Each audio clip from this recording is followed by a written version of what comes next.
Welcome to डीपीवीडी classes. तो बच्चों आज के इस वीडियो में हम लोग करने वाले हैं क्लास 10 मैथ्स और मैथ्स में करने वाले हैं बच्चों एक्सरसाइज 12.1 का क्वेश्चन नंबर 6। तो सबसे पहले बच्चों हम क्वेश्चन को पढ़ते हैं। सो बच्चों देखो यहाँ पे क्या लिखा है, a medicine capsule is in the shape of a cylinder with two hemispheres stuck each of its end the length of the entire capsule is 14 millimetre and the diameter of the capsule is 15 millimetre. Find its surface area. यहाँ पर देखो बच्चों जो हमारा capsule है उसका surface कैसा है, यहाँ पर बीच में सिलेंडर है और दोनों साइड्स में हेमिस्फीयर, ठीक है, कुछ इस तरीके से है। और यहाँ से लेकर यहाँ तक की जो लेंथ है वो 14 मिलीमीटर है और जो यहाँ पर कैप्सूल है उसका डायमीटर हमारे पास 5 मिलीमीटर है, ठीक है। तो चलो देखते हैं इसका सॉल्यूशन कैसे करेंगे। देखो सॉल्यूशन में सबसे पहले हम लिखेंगे रेडियस, और वो जो रेडियस देखो यहाँ पर जो ये जो सिलेंडर है, जो सिलेंडर का रेडियस होगा यहाँ पे वही तो हमारा यहाँ पे जो हेमिस्फीयर है उसका भी रेडियस होगा। तो यहाँ पर बच्चों सबसे पहले हम क्या लिखेंगे, रेडियस ऑफ सिलेंडर, ठीक है बच्चों, radius of cylinder and hemisphere. ये क्या हो जाएगा बच्चों, देखो हमारा डायमीटर कितना था, डायमीटर था 5, ठीक है, और इसी का रेडियस क्या हो जाएगा, रेडियस हो जाएगा हमारा 5/2, ठीक है बच्चों। तो हमारा रेडियस कितना आ गया, 5/2 मिलीमीटर आ चुका है, ठीक है बच्चों। और 5/2 कितना होता है हमारा, 2.5 मिलीमीटर, यानी कि ये वाला पार्ट हमारा कितना आ गया, 2.5 मिलीमीटर आ गया, ठीक है बच्चों। अब देखो हम लेंथ ऑफ सिलेंडर, यहाँ पे लेंथ कितना है सिलेंडर का वो कैसे फाइंड करेंगे। देखो ये टोटल कितना है 14 है और यहाँ पर 2.5 है, इधर भी 2.5 है। 2.5 कितना हो जाएगा 5, तो 14 में से 5 को माइनस कर देंगे तो हमारा यहाँ पर लेंथ आ जाएगा सिलेंडर का, है ना बच्चों। तो देखो यहाँ पर हम क्या लिखेंगे, लेंथ ऑफ सिलेंडर।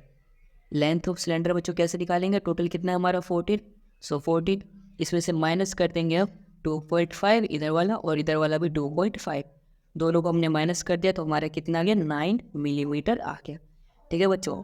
अब सॉलिड हमारा क्या है, कैप्सूल है, तो यहाँ पर क्या लिखेंगे, सरफेस एरिया ऑफ कैप्सूल, जो कि हमें निकालना है। अब ये कैसे निकलेगा, सबसे पहले तो यहाँ पर जो सिलेंडर है हमारा ये वाला पार्ट, ये कर्व्ड सरफेस एरिया इसका यूज़ हो जाएगा सिलेंडर का, क्योंकि ऊपर का पार्ट और नीचे का पार्ट तो खाली है। सो यहाँ पर हम क्या लिखेंगे, कर्व्ड सरफेस एरिया यानी कि CSA ऑफ सिलेंडर, ठीक है बच्चों। इसमें ऐड कर देंगे बच्चों जो साइड में हेमिस्फीयर है, तो ठीक है इन दोनों को ऐड कर देंगे तो यहाँ पे क्या हो जाएगा, कर्व्ड सरफेस एरिया, इसका भी कर्व्ड सरफेस एरिया होगा, curved surface area of 2 hemisphere, 2 H dot मतलब कि 2 हेमिस्फीयर, ठीक है बच्चों। अब देखो फॉर्मूला को यहाँ पे लिखते हैं, तो curved surface area of cylinder का फॉर्मूला क्या होता है बच्चों, 2πRH होता है, ठीक है।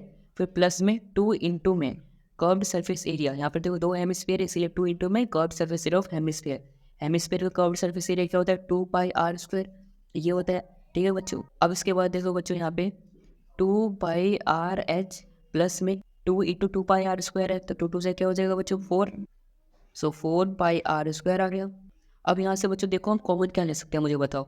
देखो यहाँ पे 2πr और यहाँ से भी 2πr कॉमन ले सकते हैं, तो हमने क्या किया, यहाँ पे 2πr को कॉमन ले लिया, तो यहाँ पर क्या बचेगा h, और यहाँ पे एक 2 बाहर आ चुका है तो एक 2 बचेगा, और साथ में पाई भी बाहर है और एक r भी बाहर है, सिर्फ यहाँ पर एक r बचे हैं, तो यानी कि ये हमारा फॉर्मूला बच चुका है। अब इसमें वैल्यूज को पुट कर देते हैं, ठीक है बच्चों। सो यहाँ पे देखो 2 इंटू पाई आर है, सो 2 इंटू पाई की वैल्यू क्या है बच्चों 22/7 इंटू आर, आर क्या हमारा रेडियस जो कि 2.5, सो 2.5 इंटू एच यानी कि हाइट ऑफ सिलेंडर, तो वो हमारा 9 है, 9 प्लस में 2 इंटू में आर रेडियस जो कि हमारा 2.5। अब इसको सॉल्व करते हैं, अगर मैं इसका पॉइंट यहाँ से हटा दूँ तो यहाँ पर 10 आ जाएगा, सो 2 1 2, 2 5 10, 5 1 5, 5 5 25, इस तरीके से कैसे हो गया, यहाँ पर 22 इंटू 5 अपॉन में 7 आ गया, ठीक है। तो यहाँ पर लिखते हैं 22 अपॉन में 7 इंटू में 5, ठीक है। फिर यहाँ पे 2.5 इंटू 2 कर देंगे, इसमें अगर हम 9 को ऐड कर देंगे बच्चों तो हमारा आ जाएगा 40, 7 1 7, 7 2 40, 2 टाइम्स में कैंसिल हो गया ये, ठीक है बच्चों।